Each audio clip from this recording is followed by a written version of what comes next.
कभी ऐसा महसूस हुआ है कि दुनिया में पावर के कुछ अलिखित नियम हैं। कुछ लोग हैं जो उन्हें समझकर बहुत आगे बढ़ जाते हैं और बाकी लोग वो अनजाने में ही किसी और के खेल का हिस्सा बन जाते हैं। चलिए आज पावर के इन्हीं 48 नियमों को समझने की कोशिश करते हैं। ये लाइन थोड़ी कठोर लग सकती है, लेकिन ये हमें दुनिया को वैसे देखने के लिए कहती है जैसी वो असल में है, न कि जैसी हम उसे देखना चाहते हैं। यही इस पूरे विश्लेषण का मूल विचार है। और यही सबसे बड़ा सवाल है ना? अगर पावर वाकई एक खेल है तो फिर इसे खेलने के नियम क्या हैं? ये समझना ही आज का हमारा मकसद है। पहला नियम, ये मान लीजिए कि पावर का खेल हर जगह है। ऑफिस की पॉलिटिक्स से लेकर दोस्तों के बीच हर रिश्ते में ये मौजूद है, चाहे हम इसे स्वीकार करें या ना करें। हमें अक्सर लगता है कि हम लॉजिक और सच्चाई से लोगों को जीत सकते हैं, पर सच तो यह है कि पावर का खेल लॉजिक पर नहीं, भावनाओं पर चलता है। ज्यादातर फैसले दिमाग से नहीं, दिल से होते हैं। तो फिर कौन सी भावनाएं हैं जो लोगों को चलाती हैं? वो हैं अहंकार, डर, ईर्ष्या और स्टेटस पाने की इच्छा।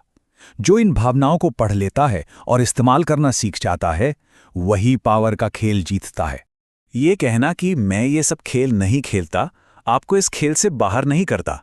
इसका मतलब सिर्फ ये है कि कोई और आपके साथ खेल रहा है और शायद आपको पता भी नहीं चल रहा। असल में अनजान रहना ही सबसे बड़ा खतरा है। अब एक ऐसे नियम पर आते हैं जो सुनने में थोड़ा अजीब लग सकता है, लेकिन बहुत शक्तिशाली है। असली पावर कभी दिखाई नहीं देती। वो दिखावे में नहीं, बल्कि संयम और नियंत्रण में छुपी होती है। देखिए, पावर और कमजोरी का फर्क अक्सर हमारे बर्ताव में साफ दिखता है। जो चिल्लाता है या हर बात पर सफाई देता फिरता है, वो असल में अपनी असुरक्षा दिखा रहा होता है। असली ताकत तो शांत, संयमित और नियंत्रित रहने में है। तो ये अदृश्य पावर काम कैसे करती है? ये काम करती है मौन से, कंट्रोल्ड बॉडी लैंग्वेज से और अपनी उपस्थिति को ऐसा बनाकर कि लोग खुद ब खुद आपकी तरफ खींचे चले आएं। और एक बात याद रखिए, जो अपनी सफलता का ढिंढोरा पीटता है, वो सिर्फ ईर्ष्या को दावत देता है और खुद को एक आसान निशाना बना लेता है। इस पूरे सेक्शन का सार बस इस एक लाइन में है। जिस पावर को दिखाना पड़े वो असुरक्षित है, जिसे छिपाया जाए वो खतरनाक है। असली पावर को सबूत की जरूरत नहीं होती, उसे सिर्फ महसूस किया जाता है।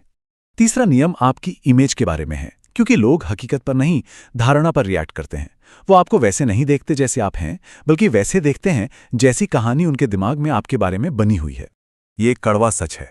कोई कितना भी ईमानदार क्यों ना हो, अगर लोगों के मन में उसकी छवि कमजोर है तो उसके साथ वैसा ही बर्ताव किया जाएगा। शक्तिशाली लोग अपनी कहानी खुद लिखते हैं। ये लाइन अपने आप में सब कुछ कह देती है। इस दुनिया में अक्सर हकीकत की नहीं, बल्कि धारणा की जीत होती है। इसीलिए अपनी इमेज पर कंट्रोल रखना पावर हासिल करने का एक बहुत बड़ा हथियार है। तो एक पावरफुल इमेज बनाई कैसे जाए? अपनी मौजूदगी को थोड़ा दुर्लभ बनाकर अपनी वैल्यू बढ़ाएं। अपनी कमजोरियां कभी पब्लिक में जाहिर ना करें, क्योंकि वो दूसरों के लिए हथियार बन जाती हैं। और हमेशा याद रखें, पहली छाप ही अक्सर आखिरी छाप बन जाती है। तो सबसे जरूरी बात यह है कि किसी की इमेज उसके ही कंट्रोल में है। ये झूठ बोलने के बारे में नहीं है, बल्कि अपनी ताकत को सामने रखने और अपनी इज्जत को बचाने के बारे में है। चौथा नियम लोगों के साथ डील करने की कला के बारे में है। यहां सीधी लड़ाई से ज्यादा असरदार है लोगों के अहंकार, यानी ईगो को समझना और उसके साथ खेलना। ये एक बहुत गहरी बात है। जब किसी को सबके सामने गलत साबित किया जाता है तो बहस तो जीती जा सकती है, लेकिन उसके ईगो को चोट पहुंचाकर एक खामोश दुश्मन भी बना लिया जाता है। यहां दो रास्ते हैं और दोनों के नतीजे बिल्कुल अलग। किसी के ईगो को चैलेंज करने से एक दुश्मन बनता है, वहीं उसके ईगो को संतुष्ट करके एक वफादार सपोर्टर बनाया जा सकता है, जो अपने लक्ष्यों को पूरा करने में भी मदद करेगा।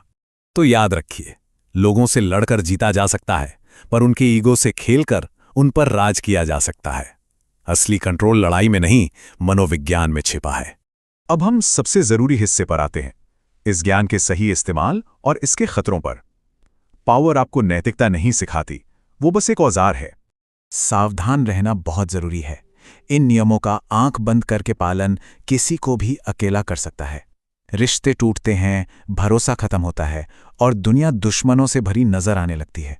तो इस ज्ञान का सही इस्तेमाल क्या है? इसे तलवार की तरह नहीं, बल्कि एक ढाल की तरह इस्तेमाल करना है।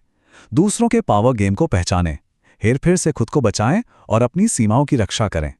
इस सारी जानकारी का असली मकसद किसी पर हावी होना नहीं है, बल्कि ये पक्का करना है कि कोई और आप पर हावी ना हो सके। ये जागरूक होने के बारे में है, ताकि कोई किसी और के खेल में सिर्फ एक मोहरा बनकर ना रह जाए। और आखिर में शायद यही सबसे जरूरी बात है, पावर के नियमों को जानें, जरूर जानें, लेकिन अपनी इंसानियत की कीमत पर नहीं। जागरूक रहें, लेकिन जुनूनी नहीं। स्मार्ट बने पर इंसान बने रहें।